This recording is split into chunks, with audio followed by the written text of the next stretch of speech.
Hello students. लोक देवताओं की अपनी क्लास चल रही थी और उन लोक देवताओं की सीरीज के अंदर मैंने आपको सुबह कल्लाजी राठौड़ के बारे में एक शॉर्ट वीडियो बनाया था, ठीक है।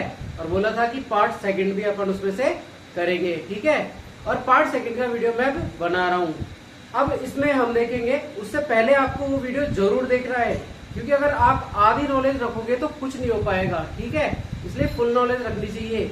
अब मैंने उसमें आपको बताया था उनके पिता का नाम, उनकी माता का नाम, उन्होंने कहाँ जन्म लिया, वो सब डिटेल, यानी कि जनरल आधार कार्ड जो होता है ना, वैसे आधार कार्ड वाली इंफॉर्मेशन मैंने आपको दे दी थी।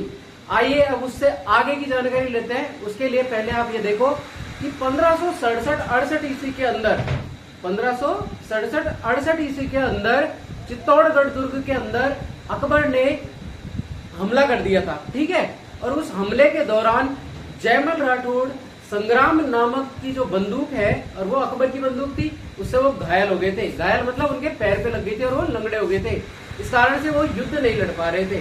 और युद्ध नहीं लड़ने के कारण अब क्या किया, कल्लाजी राठौड़ ने उनको अपने कंधे पर बिठा दिया, ठीक है।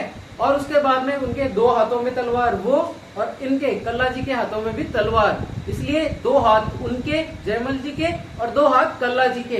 तो इस तरीके से वो ऐसे लग रहे थे, ऐसा प्रतीत हो रहा था कि जैसे कोई चार हाथ वाला आदमी युद्ध लड़ रहा है, ठीक है। इसलिए उन्हें हम क्या कहते हैं, चार हाथ वाले देवता।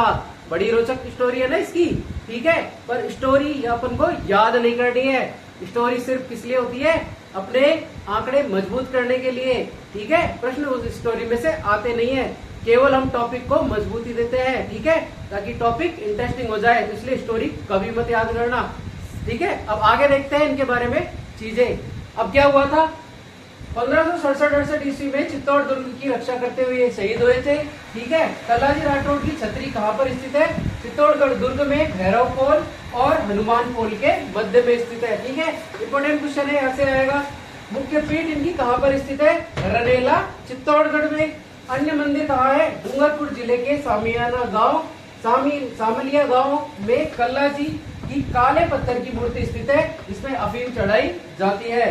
और इनका मेला आश्विन शुक्ल नवमी को लगता है, ठीक है। क्लियर ना। ये हो गए वीर कल्लाजी राठौड़ के बारे में स्टोरी। अब एक प्रश्न है जिसका कमेंट करके आपको आंसर देना है, और वो बताना है कि जैसे यहाँ पर अफीम चढ़ाई जाती है, ऐसा ही और कौन सा मंदिर है राजस्थान का जहाँ पर अफीम चढ़ाई जाती है। तो फटाफट से कमेंट करो।